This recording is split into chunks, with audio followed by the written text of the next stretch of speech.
콩고 민주공화국의 울창한 열대우림 깊은 곳에서 신비한 생물이 서식지를 배회하고 있습니다. 그 이름만 들어도 현지인과 탐험가 모두 등골이 오싹해집니다. 바로 빌리 유인원인데요.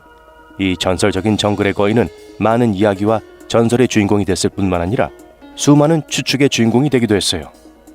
침팬지를 상상해 보세요. 이제 두 발로 섰을 때 거의 사람 크기로 더 크게 만들어 보세요. 그리고 더 거대하고 강하게요. 고릴라처럼 땅과 나무의 둥지를 틀고 표범처럼 사나운 맹수를 잡아먹습니다. 바로 빌리 유인원입니다.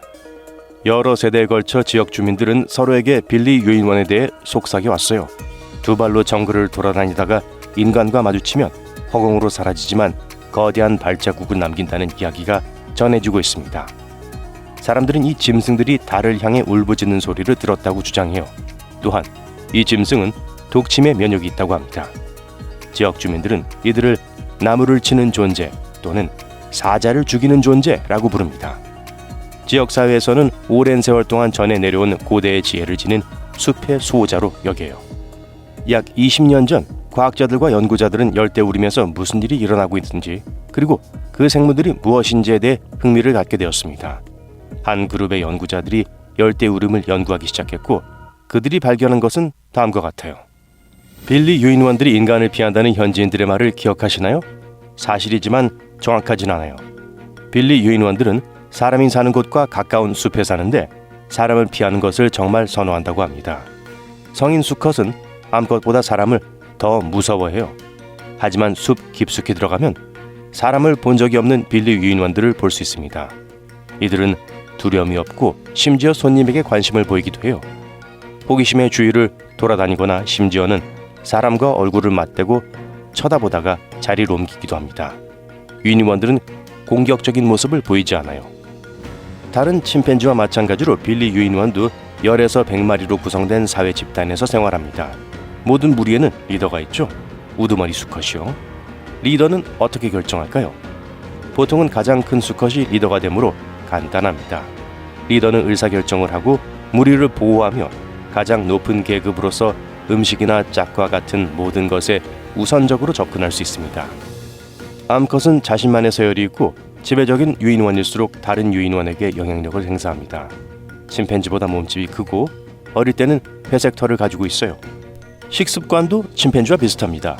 즉 식단의 약 90%는 식물과 과일, 6%만 동물성 제품, 나머지 4%는 곤충을 먹습니다. 어떤 경우에는 고릴라처럼 행동하기도 해요. 예를 들어 이 겁없는 동물은 나무에만 둥지를 틀지 않고 땅에도 둥지를 틀어요. 이들은 나뭇가지와 먹이를 중앙 그릇으로 옮기며 스스로 둥지를 만듭니다. 연구자들은 표범, 사자, 버팔로가 돌아다니는 땅이 안전하지 않기 때문에 이 사실에 여전히 당황하고 있어요. 어쩌면 그 동물들은 현지의 이야기처럼 사나운 동물일지도 몰라요. 하지만 인간과 가까운 곳에 사는 유인원들은 사냥꾼을 피하기 위해 땅에 둥지를 틀지 않고 훨씬 더 조용합니다. 그건 그렇고 침팬지의 둥지는 우리 침대보다 더 깨끗해요. 침팬지들은 매일 밤마다 새 둥지를 만들어 벌레와 다른 것들을 차단합니다. 유인원들의 창의력은 둥지를 만드는 것에서 끝나지 않아요. 유인원들은 도구를 적극적으로 사용하기도 합니다. 막대기나 나뭇가지를 도구로 사용해서 흰 개미집을 조사하거나 벌집에서 꿀을 추출하는 모습이 관찰됐어요. 도구에는 여러 종류가 있는데 모두 특정한 목적을 가지고 있어요. 운전 개미를 채집하는 데 사용되는 도구는 아프리카에서 발견된 것 중 가장 큰 크기입니다. 이것은 이들이 매우 인상적인 인지 능력과 문제 해결 능력을 가지고 있다는 것을 보여줘요. 또한 사회적 학습도 가능합니다. 침팬지 한 마리가 어떤 방법을 알아내고 그것이 효과가 있으면 다른 침팬지들도 이를 관찰하고 학습해서 동일한 전략을 채택해요. 모든 동물이 그렇게 할 수 있는 건 아니죠. 이것이 우리가 아는 사실입니다. 연구팀이 돌아왔을 때 한 연구원이 잡지에 이렇게 보고했어요. 그들은 얼굴은 침팬지 얼굴보다 훨씬 평평하다. 그들은 일생 초기에 회색으로 변한다. 보름달이 뜨면 울음소리가 더 커지는 특징이 있다. 고릴라와 침팬지의 교잡종으로 과학자들에게 알려지지 않은 새로운 종임에 틀림없다.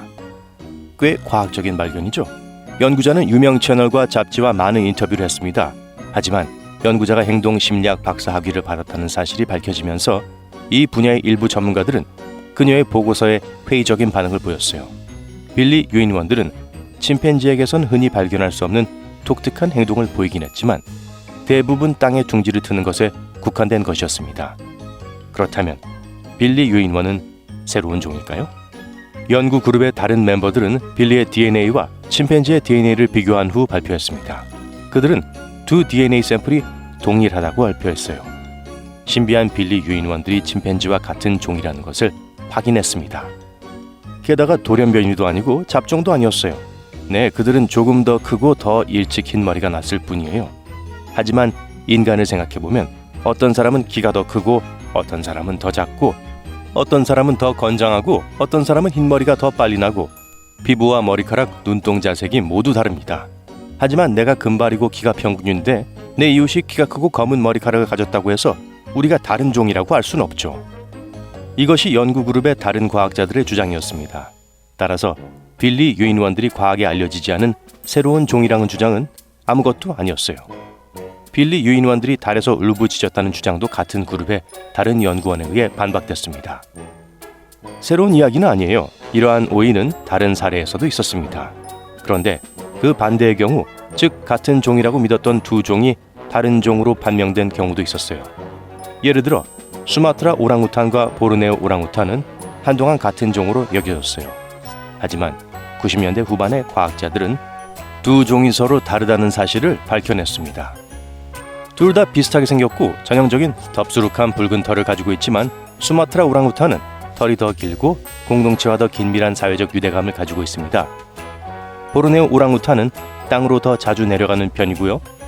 두 종 모두 멸종 위기에 처해 있고 보르네오 오랑우탄은 10만여 마리, 수마트란 오랑우탄은 1만 4천여 마리만 남아 있었습니다. 최근 2017년에 새로운 세 번째 오랑우탄족인 타파눌리 오랑우탄이 발표됐어요. 전 세계에 800여 마리밖에 남지 않은 이 오랑우탄은 모든 유인원 중에서 가장 멸종 위기에 처한 종입니다. 유인원에 대한 몇 가지 사실을 알려드릴게요. 야생 침팬지는 아프리카에서만 서식하며 전 세계 21개국에서만 볼 수 있습니다. 아프리카는 인간의 고향이기도 하죠. 네, 수백만 년 전 최초의 인류가 아프리카에서 진화했어요. 침팬지는 사실 인간과 가장 가까운 친척입니다. 인간과 침팬지는 놀랍게도 98.8%의 DNA를 공유해요.